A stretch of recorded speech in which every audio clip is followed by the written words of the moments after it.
Video में आप सभी का स्वागत है। इसमें हम देखेंगे अघटन घटना क्या समाधान शीर्षक कविता का सारांश लिखिए, जो कि रामधारी सिंह दिनकर के द्वारा लिखा गया है। रामधारी सिंह दिनकर जी राष्ट्रपिता महात्मा गांधी के विचार और दर्शन से काफ़ी प्रभावित थे। गांधी जी की हत्या के बाद संपूर्ण भारत में शोक की लहर छा गई थी। तो उसकी पृष्ठभूमि में रामधारी सिंह दिनकर जी ने बापू के प्रति अपनी उद्गार भावना प्रकट करते हुए ये कविता लिखी है।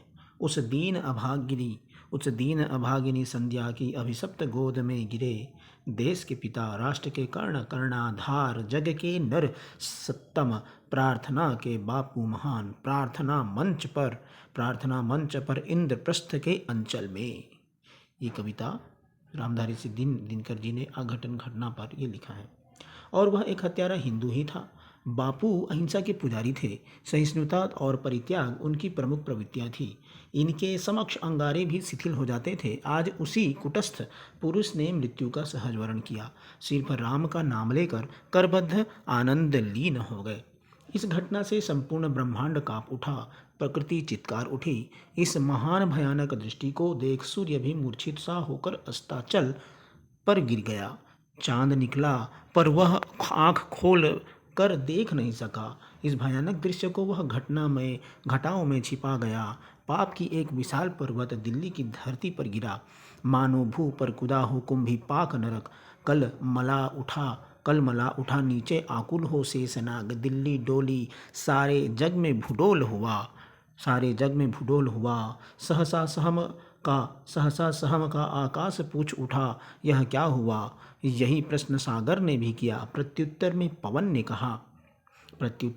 ने कहा, तब सिसक सिसक बोला समीर, बापू न रहे, गोली से मार डाला उन्हें उन्मत्त एक हत्यारे ने, जो हिंदू था। नाथूराम गोडसे ने उसकी हत्या की थी, आप जानते हैं। इस घटना से निखिल विश्व संतप्त हो उठा। कल्पतरु के पत्ते कुम्हला गए, हरि सिंहासन की मणियां तेजहीन हो गई और स्वर्ग भी शोक संतप्त हो गया। उस समय ऐसा प्रतीत हो रहा था कि ब्रह्मा की विशाल रचना ही शोक समुद्र में निमग्न हो गई है।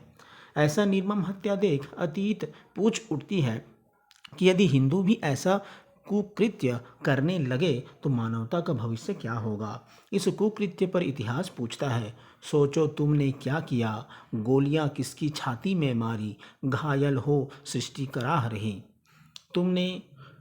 तुमने किसे गोली मारी। जिस महामानव के पांव तले यदि कांटे भी कभी आ जाते तो वे भी मुड़कर कोमल हो जाते थे, पत्थर चिकने हो जाते थे, बादल सतत छाया दान करते रहते और मलाया नील की तरह सुखद बन जाता, और यह पृथ्वी अपने को धन्य मानती कि मेरे ऊपर स्वयं भगवान भ्रमण कर रहे हैं।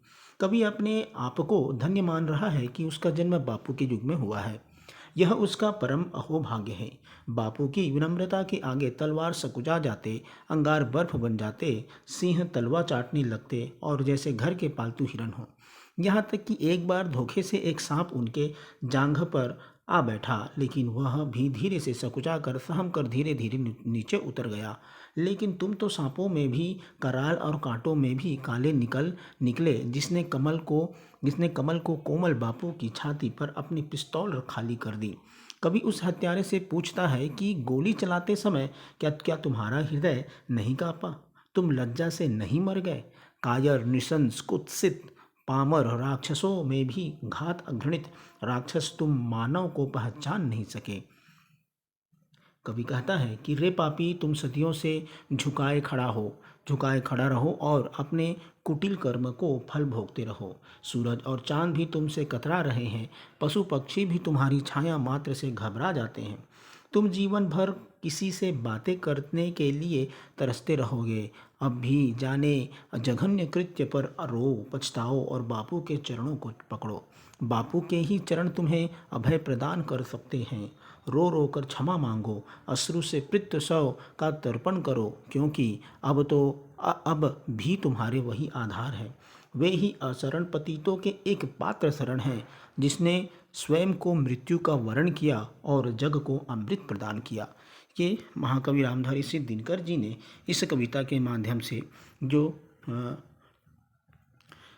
अघटन घटना शीर्षक के माध्यम से अघटन घटना क्या समाधान शीर्षक के माध्यम से गांधी जी के विचार और दर्शन से को उन्होंने बताया है कि किस प्रकार से उनका जो दर्शन है वो फैला हुआ था और उसके जो हत्या की गई थी और उस हत्या के बाद उस पर क्या प्रभाव पड़ा था इस कविता में दिखाई देता है। देखने के लिए धन्यवाद।